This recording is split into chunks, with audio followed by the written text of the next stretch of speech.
Sports Talk with Mike. New weekly episodes. Mike talks UFC. Mike talks NBA. Mike talks college basketball. Mike talks football news. Mike talks news. Watch Sports Talk with Mr. Mike. New weekly episodes. Thanks for tuning in. I just wanted to start off by saying all-star games are shitty. Whether that's NFL, NBA, all of them are being exact except for probably hockey. Because them crazy motherfuckers don't care. They like to win at all costs. That's why I miss Kobe. I watched the All-Star game with Kobe because I know if he's matched up with LeBron, he's going to try to shut him down. If he's matched up with Jordan, he's going to try to shut him down. He wanted to win at all costs. If you're going to play in the All-Star game and you're playing against the best, what better stage to show I'm better than this dude right here? I mean, yeah, he's my homeboy, but I'm better. Why could you not go hard for that? Why can't you give an incentive? Like, you got enough money? Shit, give him an extra fucking $50 million for the winning team. And regardless of record, the winning conference gets home court advantage and gets that coveted game 7 on home court. It's something. So switch it up. Make it mean more. Make them play hard. Football is the only exception where I really don't mind them not playing all that hard. I mean, they're going to compete, but they're not going to tackle hard. They're not going to risk injury. Of course not. As far as that game goes, I mean, the current state of it, I mean, this year's game was more entertaining. They seemed to play harder. They were out there competing. I mean, I guess as long as it's competitive, you know what I mean? You're ultra talented. You can effortlessly make it look like something amazing to the average athlete. Moving on to Conor McGregor versus Floyd Mayweather Jr. I actually hope that shit don't happen. I don't want to see it. Because Conor is going to get knocked the fuck out. What? Boxing and UFC are two different things. Floyd stepped in that cage. Conor's gonna whoop his shit out of him in about 5 seconds or less. Head kick. He didn't see that coming. You know what I mean? So, I don't want to see it. It's not gonna be entertaining. I'm not paying a dime to see Conor McGregor fight before he may knock the fuck out in a boxing match, because he hasn't. I mean, if Freddie Roach was his boxing coach for like his whole career, okay, I'll give it a shot and watch that, because he's an actual trained boxer at that point. Not to discredit his boxing coach, his striking coach, whoever, you know what I mean? Not to discredit that. You know what I mean? You can't step outside of your realm into a boxing ring and fight the pound for pound greatest fighter in his era. Not of all time, but in his era. I don't want to hear no shit about Manny Pacquiao because he whooped the shit out of him. I watched the fight and I watched the replay on HBO. And they did the slow motion where you thought Pacquiao was hitting you. Floyd was dipping his shit. Like, oh, okay. You go whoop the shit out of him. Earn that win. Then he came along, oh, my shoulder. Oh, my shoulder. Yeah, alright. That's about as relevant as one of the greatest boxers of all time, Roy Jones Jr. Man, I thought I looked it up. I can't remember. He's between the age of 48 and 51. Fam, the dream is gone. He done knocked the fuck out about 8 times in the last year and a half. This motherfucker literally fights like once a month. He just beat this dude just like 37-0, Debo in the hood, bare knuckle champion from United Kingdom. Okay, so it's possible that if you met that man outside the boxing ring, he'd have fucked you up. Cause you ain't wearing no padding on them fists. You gonna get touched. You gonna run out of space. But it was a young boy. You know, and still. And still. Yeah, that's all you need to say about that. And still. We're gonna move on to the New York Knicks right now.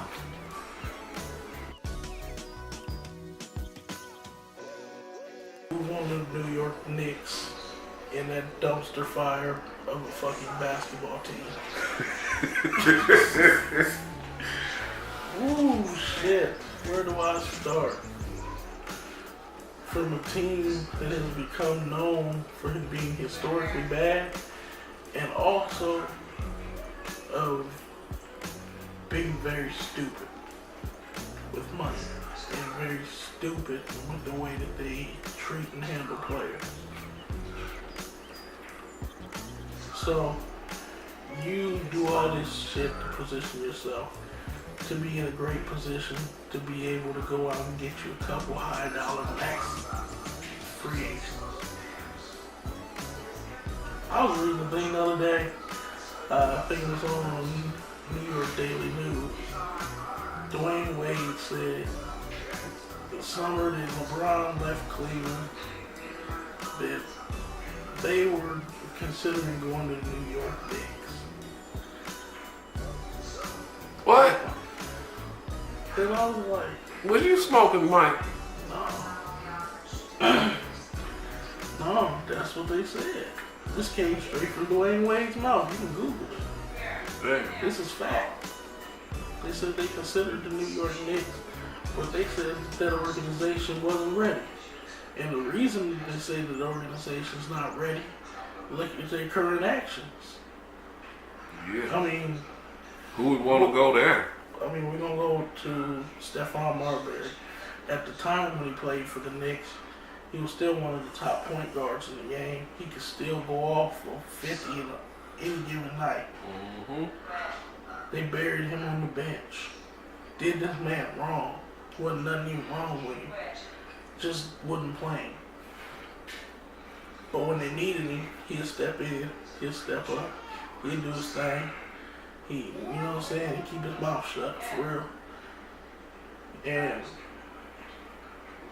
these motherfuckers, like, his loyalty to the team didn't mean shit. Like, they played him. The man's dad died before the fucking Knicks game. You think that they told that man, hey, your dad passed away, if you need it, you need to be with your family, we understand. We got your back if you need anything. That's what normal places would say, normal people would do. I don't know if that's the PC thing or if it's, human nature. I would like to think that it's human nature, which would mean that you're pretty shitty people in the Knicks organization. Yeah. Phil Jackson talking greasy on Carmelo, who's shown nothing but restraint, taking the high road, ain't doing,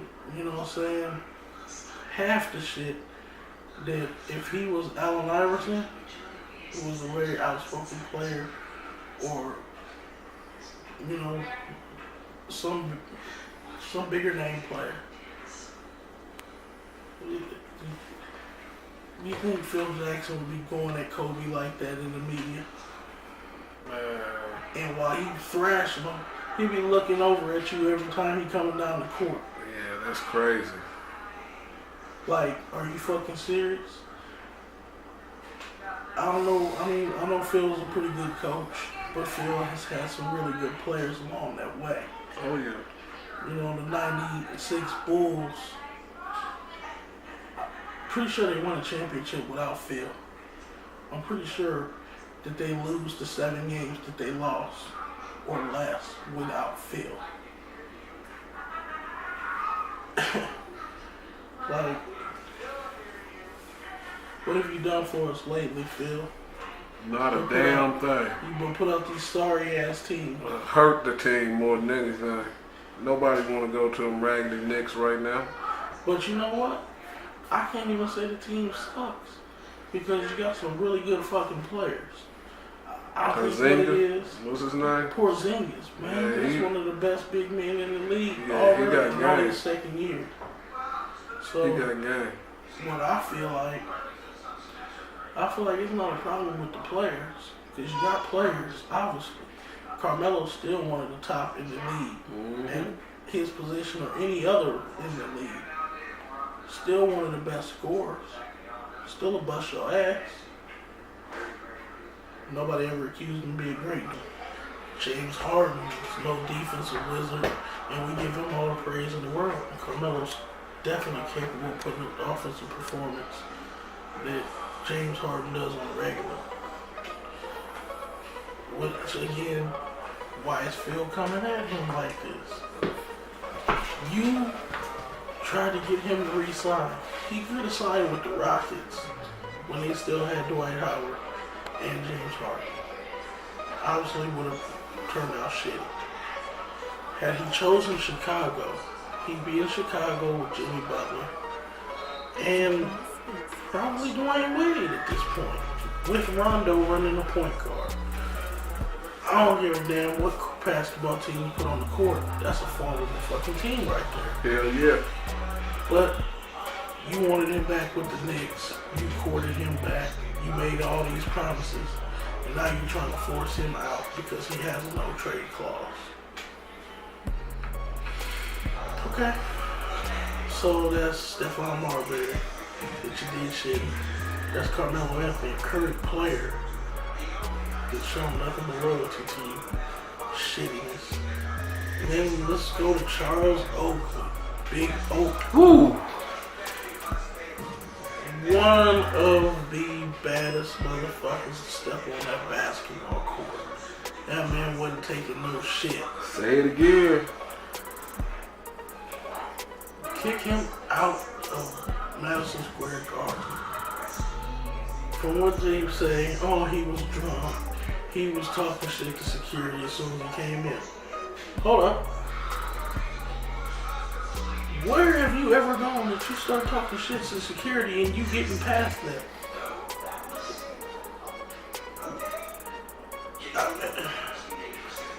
Bullshit. You know what I mean? And if he was saying anything to the owner, which they said that the owner said that he was shouting shit at him. And other accounts say that he was just trying to talk to him and the security people, start putting their hands on him. And then he start, putting the finger up his boy's forehead, pushing him back like he was a bitch. I mean, grown man, don't come grabbing on me. But Tell him. why are you doing Oakley fucked up?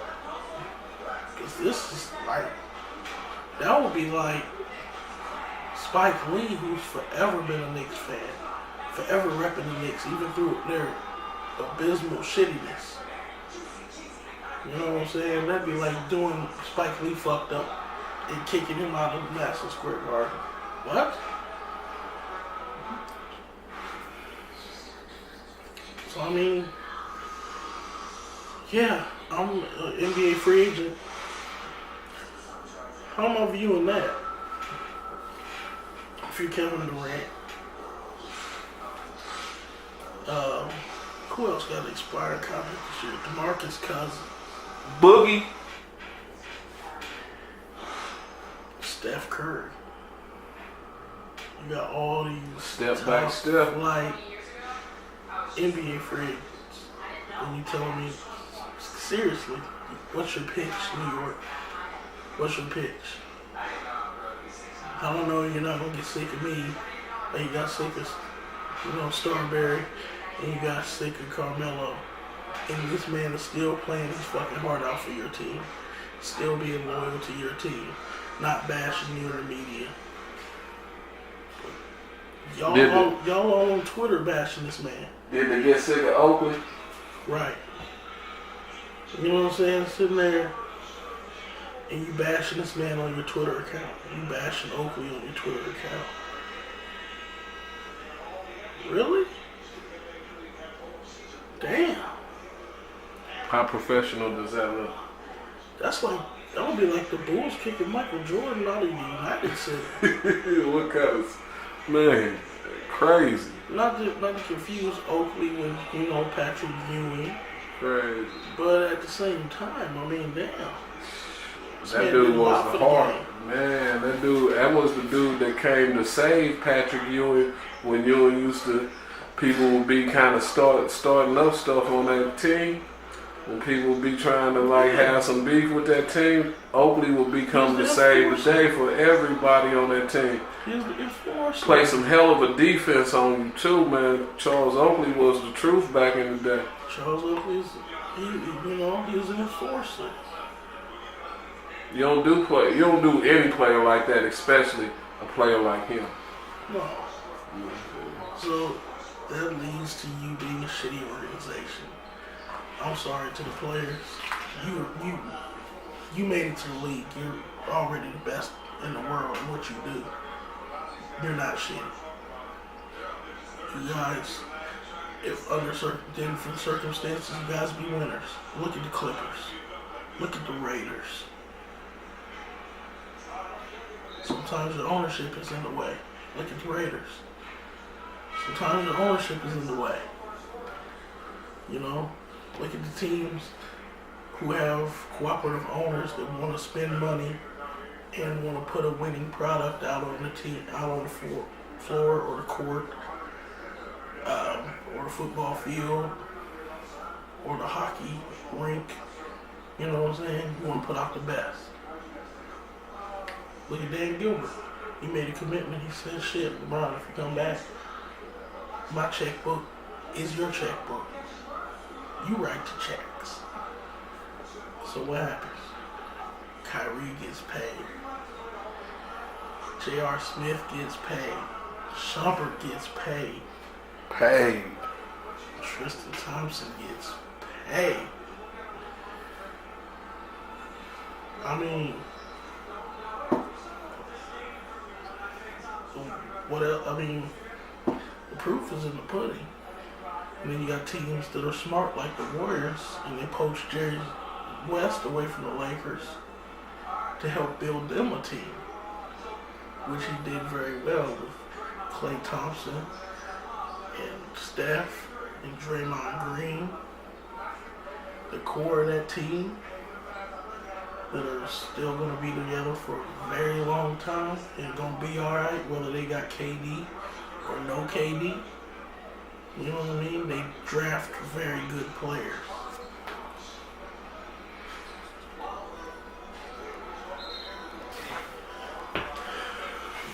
I'd be lying if I said that I was expecting the Cavs to be not where they are right now. I thought that they would be possibly 10 to 12 games better than they were last year. They're on pace to tie last year's record. Maybe beat it by a couple games. We need J.R. Smith back. I'm definitely still liking the Kyle Korver trade for Dunleavy. Herbert put Shumpert on the trading block. He's a lockdown defender. But I mean, if we're going to give up that defense, we need a player that's equally capable on the defensive end. Run a little bit of a better offensive game than what Shumpert offers. Or, I mean, the Knicks have been rumored to want Iman Shumpert back. You trade him for Melo. I don't think we need Melo, but if we got Melo, that would definitely help. Having that extra firepower, you gotta shoot yourself back into a game, or go one-on-one Free up some other people. Free up some other people. I don't believe Golden State will win the championship. I don't believe it. They don't have the best team in the NBA. There's still some chemistry issues. Spurs are playing great basketball. People forget about the Spurs because they play a boring style of basketball, but it fucking works. They have the second best record in the entire NBA. I think the Warriors have lost 8 games. Spurs have lost 10. But Mike, what about the fact that, you know, most of the experts out here predicting that it's going to be the Warriors, man, and all the so-called, you know, top of the notch know-it-alls, they say it's going to be everybody's trying to concede it's the Warriors. Doesn't that affect your opinion, Mike?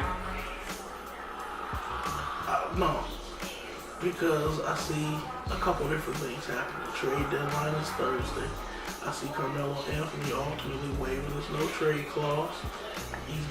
He gets traded to the Clippers. And the Clippers don't lose any of their big three. Now they have a big four. Chris Paul comes back healthy. It's playoff time. Playoffs! And you got, you know, Melo slid into that Lob City. As long as nobody gets hurt, that'll be a very close series. And I do not think that the Warriors have the power to get away, because they're still built like a team that if you bully them, you can't win. If you bully them, you can still win. Ooh. They're not that big. Stature or in the body. They're not that big. Draymond's probably the biggest guy on that team. Him and your boy, McGee. Yeah. You can bully them. Oh, yeah. The Spurs have the ability to match up and bully them and play fundamental ball with very good defense. Hold on now, Mike. You're not only saying that you're not only saying that they ain't gonna win the championship this year. You saying also they might not come out the West Coast. No. If they get out of the first round with, you know, the way that the bracket's set up, with the Warriors being first, and obviously the way that the schedule lines up is very favorable, that they'll end up with the number 1 seed. The Spurs keep playing at the rate they're playing, they'll have the number 2 seed in the West. So 1 always plays 4, 2 plays 8. No, 1 plays 8 and 2 plays 6. And so on and so forth. So let's say their first round matchup is against the Clippers, and they have Carmelo. And let's say that series goes 6-7 games, one way or the other. And let's say they lucked up and beat them. Now you got to match up with the Spurs, because I have very good confidence that if their opponent is the Rockets, the Jazz, you know, one of the other bottom-feeding Western Conference teams, they're going to be there. Thunder's going to be somewhere in that equation. Or, oh yeah. by the NBA's, you know, the way that the NBA calls things and sets things up sometimes. Wouldn't it be so awesome to see in a Western Conference battle Kevin Durant and his new team against the Thunder? Woo! And if by some chance Russell pulled a Herculean effort for 6 games or whatever it is that series would go and beat them guys, yeah, that happened in fairy tales, but this is real life. So that shit ain't happening. And I'll be surprised if Golden State comes out of the West. As far as the East, Cleveland's biggest competition is the Celtics. And it could be very bad for Cleveland if the Celtics were to say pull a trade and get Paul George. Moving on to Magic Johnson, coming back to the Lakers, is the chief of operations. He should have never left. When he left, shit went south, and shit went south real bad.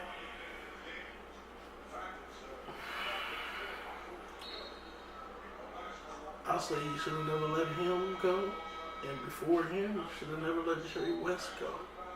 That was a big mistake. He was underestimated, besides Dr. Jerry Buss's willingness to give a blank check to a free agent, a la Shaq in the summer of '94, when he went from Orlando to Los Angeles in the bright lights. He said, I want $100 million because Lonzo Mourning got $85 million. I know I can get 100. Magic said, no, I ain't gonna give you 100. Jerry Buss said, I'll give him $125 million. For like 4 or 5 seasons straight, Shaq made $33 million a year just from basketball.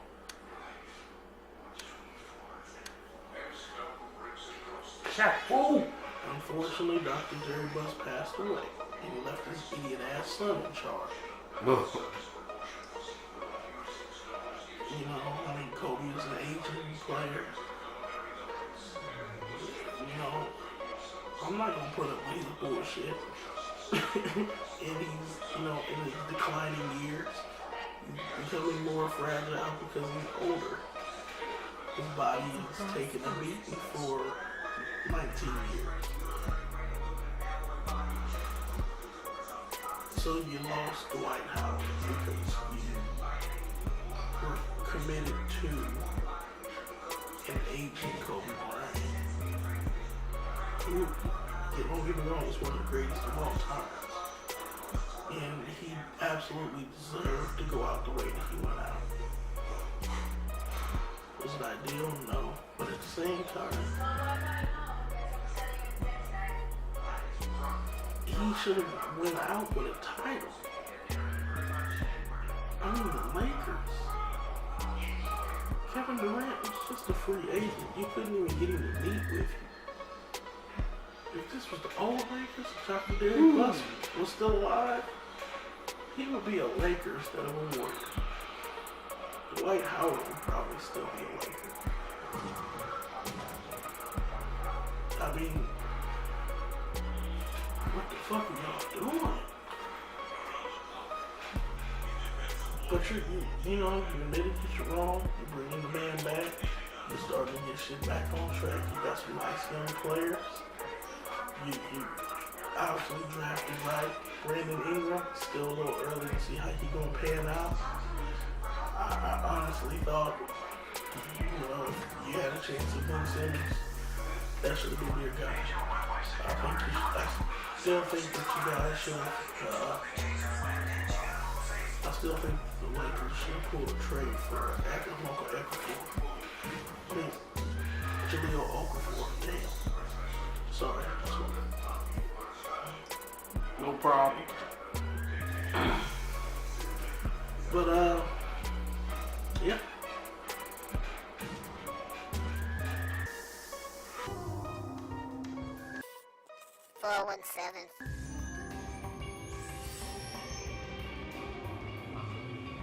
Sports Talk with Mike.